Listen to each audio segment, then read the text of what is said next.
Hey guys, thanks so much for clicking on episode Side Flick. My name is Chris. Let's dive into all the movie news we got to discuss here today because we do have some rather fun stories. Some of the things we're going to be touching upon here today is we finally have our first set photos and set videos of Michael Keaton back in his Batman outfit for Batgirl. We have some new footage for Sonic the Hedgehog 2 that we have yet to talk about that I think really shows how fun this movie is going to be. Warner Brothers deciding to pick the most random superheroes of their lineup and giving them a movie, even looking like we have found the title for the upcoming Mario movie. That along with so much more, so you guys know the drill. Leave your opinions down below with everything we discuss here today. What did you like? What didn't you? As a side little note, I will be going ahead and checking out the Uncharted movie tonight, so look forward to a review of that movie coming up on the channel very soon. But before we continue on with that, I want to go ahead and thank the sponsor of today's video, and that is Keeps. Keeps is a subscription service that helps men keep their hair. They offer clinically proven treatments to combat the symptoms of hair loss. All Keeps treatments are recommended by doctors, but you don't have to actually go see a doctor or a pharmacy to be prescribed it. However, this award-winning treatment does offer 24/7 care service for you, giving you access to a network of medical advisors, prescribers, and care specialists to support you with your hair goals. Keeps even has physicians that'll help you select the right product and treatments for your specific conditions and hair goals. Hair loss stops with Keeps, so to get 50% off your first order, go to keeps.com/3cfilms. Again, that's keeps.com/3cfilms so that you can go ahead and get 50% off your first order. Thank you again to Keeps for sponsoring the channel. Alright, so one of the first things I wanted to dive into here today is this morning we were released the first trailer for the live action Chip and Dale Rescue Rangers adaptation. And lately we've just been spoiled with trailer after trailer. That's mainly thanks to the Super Bowl. And with a lot of those trailers, I was able to make their own separate videos talking about them. So on SciFlick, we really haven't done our old thing of trash or treasure. Because as you guys know, one man's trash, another man's treasure. And with this Chip and Dale Rescue Rangers movie, I had no idea what to expect. But after seeing this movie,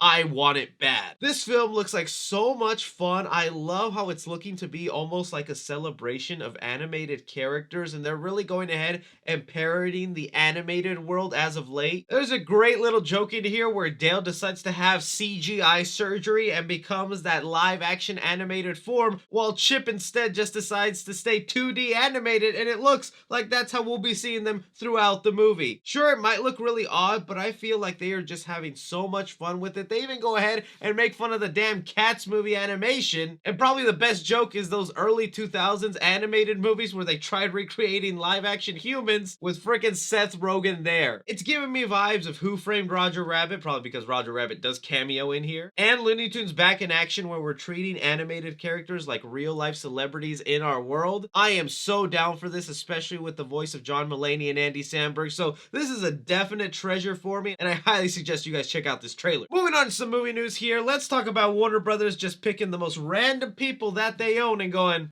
they deserve a movie. We have here the Hollywood Reporter that came out yesterday and said Wonder Twins DC movie in the works with Adam Sitskill to write and direct. Now, if you're not too familiar with the Wonder Twins, they do have a quick description here in the article. It says here, the Wonder Twins are a pair of alien siblings named Zahn and Jana. The twins were known for their catchphrase, Wonder Twin powers activate, said before Jana transformed into any animal, while Zahn turned into the many shapes of water. So yes, this is definitely the weirdest pair of superheroes in DC's lineup to be getting a live action movie that is set to be going straight to HBO Max, and we've been seeing them do that a lot so far. Batgirl as of right now is still HBO Max exclusive, and so is the Static Shock movie HBO Max exclusive. You also have Zatanna that's going to be on HBO Max. Really, they're just trying to dump some of the lesser known characters on HBO Max, and these have been ones that have kind of been on TV for a while with like Hanna-Barbera cartoons, but these just weren't the characters I was expecting to get a film. Now, nonetheless, you could do something really cool. Just like with Chip and Dale Rescue Rangers, I think it's time we need another parody movie of superhero films. I still go back to Superhero Movie with Drake Bell and find that one absolutely hilarious. But hey, if you can find a way to make these characters badass, updated, and cool for the modern age, I'm up to watch that. I'm just right now not extremely excited for it. How are you guys feeling about the Wonder Twins being someone who's going to get an HBO Max movie? Something that was just revealed moments ago as I was recording this side flick is Netflix has announced that they will be making a live action adaptation of BioShock the video game. Now, unfortunately, this will be one of those video game adaptations that I'm just not too familiar with. BioShock was one of those games I never got around to, but being in the movie community, I always heard people saying they should make live action BioShock, and now it's kind of cool that it's finally being made for Netflix. For other people unaware about this video game, here's a rundown from the article. Released in 2007 from 2K Games, a subsidiary of Take-Two, the first-person shooter game featured a crumbling underwater city named Rapture. Its society fragmented in a civil world with many inhabitants addicted or using a genetically enhancing serum that gives people powers while also living in fear from Big Daddy, mutated humans who have been merged with diving suits. Into this world is dropped the game's protagonist, Jack, a survivor of a mysterious plane crash in the Atlantic Ocean. I'm sure there's going to be a lot of BioShock fans kind of excited for this, even though Netflix lately hasn't always done the best live action adaptations. They're always looking for their next big movie. You guys might have recently heard that Marvel is going to be taking away the Marvel shows on Netflix. Daredevil, Jessica Jones, Luke Cage. And this is a problem that Netflix is running into, where since every studio in the world now wants to make their own streaming service, they want to take back their movies and TV shows away from Netflix so they can put it on their streaming service, leaving Netflix just slowly and slowly getting content being taken away from them, where they're forced to just rely on their original films and TV shows. But how often really are they coming out with bangers or hits that are making people go, man, I gotta keep this Netflix? So this is smart of them to do, and hopefully it works out of them. For you BioShock fans, are you excited? And if you're someone who hasn't played BioShock, are you excited? The other thing I want to discuss here today is we have gotten a lot more footage for the upcoming Sonic the Hedgehog 2. And well, let me just play it here for you. So nice when diabolical evil lives up to the hype. Destroy the hedgehog!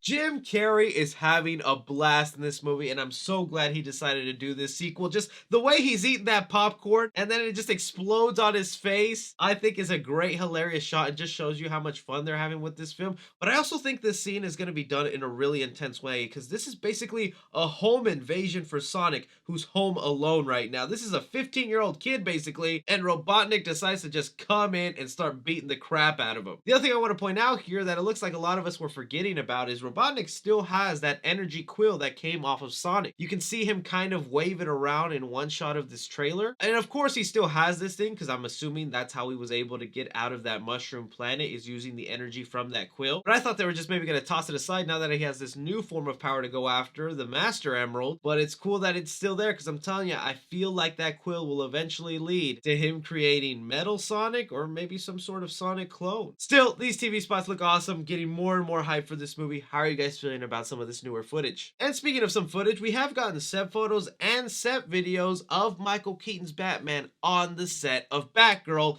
in his Batman costume. This was kind of like a really big deal to me, and it just sucks that there's so much drama going on in this DC universe that not a lot of us can enjoy the return of Michael Keaton Batman. But with these set photos that were taken, you can clearly see he is in his iconic outfit that looks like it's barely been changed. It still very much resembles what I remember it to be, but the biggest thing I want to mention here is the boy's actually suiting up. I was actually scared Michael Keaton was not going to suit up at all in this movie. Given his age and us not really knowing exactly what was going to be happening at the end of the Flash movie, I thought he was seriously going to retire the cowl and just end up being the guy in the chair who goes ahead and bosses around the next Batman type character. But to see him actually suit up and get maybe an action sequence, possibly even riding around his iconic Batmobile, that has me pumped up, and still just confused as hell why they are dumping this movie on HBO Max with no theater release. And also, if the rumors are true that Michael Keaton is going to be popping up in little cameos of other upcoming DC movies, whether that be Aquaman 2 or a future Justice League, do you think they can actually continue putting him in the bat suit, or do you think Batgirl will be the last movie he suits up as Batman? I'd love to hear from you Batman fans out there. Touching upon a small update here with the Batman, this movie is inching closer and closer, and I am so damn excited. And we have here an interview with Matt Reeves, the director, speaking with Collider, kind of talking about what he wants to do next with the character, saying that he'd be very interested in a character like Mr. Freeze, but there is a dilemma he's facing with it. He goes ahead and says exactly, "In my view, I just feel drawn to finding the grounded version of everything. So to me, it would be a challenge in an interesting way to try and figure out how that could happen. Even the idea of something like Mr. Freeze, that's such a great story, right? I think there's actually a grounded version of that story, which could be really powerful and could be really great. So I love the fantastical side of Batman, but this iteration, obviously, while being to me, I think it is very comic faithful, but I don't think this one is necessarily. It doesn't lean as hard into the fantastical, I guess. But I think think to me what would be interesting would be to try and unwind the fantastical and see, well, how could you make sense here? And so that's kind of my view, how I see it. Now, there's a lot to unpack there, and I know some of you might be confused with his comments. When Matt Reeves is talking about the fantastical side of Batman, he means some of the more outlandish characters like Clayface, Killer Croc, or maybe even something like Man-Bat. These creatures that would be really hard to figure out a way to do them grounded and realistic in a modern setting. Heck, Clayface is someone that people have been wanting to see for the longest time, but you gotta admit, he's a character you could never see popping up in something like the Nolan Batman movies, where they were supposed to be as realistic as possible. And while I'm totally fine with Matt Reeves having this realistic approach,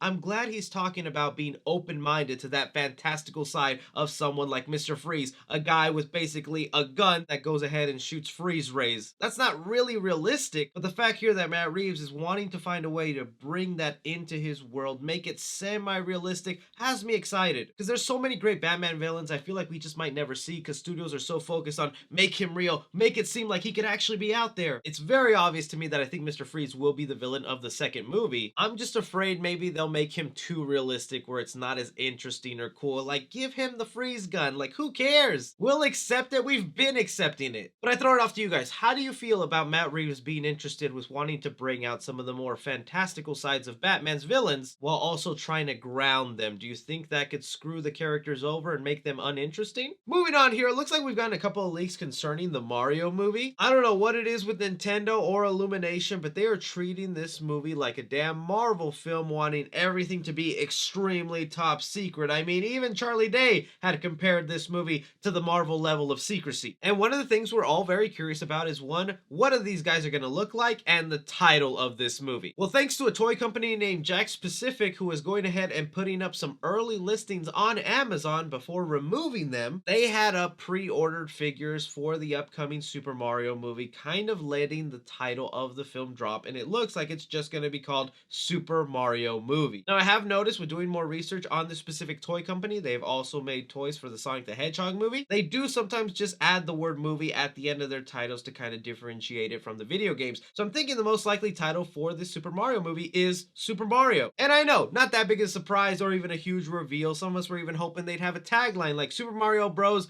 Mushroom Kingdom. But it just goes to show you how smart Nintendo is by keeping everything such under wraps, real secrecy. Because when we find little things like this with obviously what the movie was going to be called anyway, Super Mario, I guess that's why you do that kind of secrecy marketing, because it just wants you to find out more about this film. But the other side of things is, if we're getting early listings of toys for the Super Mario movie being made, that means there's a very good chance any day now we might actually see some leaks of these figures or these designs of the characters. I think I'm more interested to see just what they're gonna look like as opposed to what they're gonna sound like with this voice cast. How are you guys feeling on this obvious title for the Super Mario movie, and what specifically do you want to be revealed next? But that is all the movie news we currently have going on right now, guys. I want to thank you so much for taking time out of your day to watch me talk some movie news. Don't forget to support the channel and check out the sponsor of today's video, Keeps. You guys can follow me on Twitter at 3C Films or on TikTok at 3C Films. But as always, I'm Chris. Take care.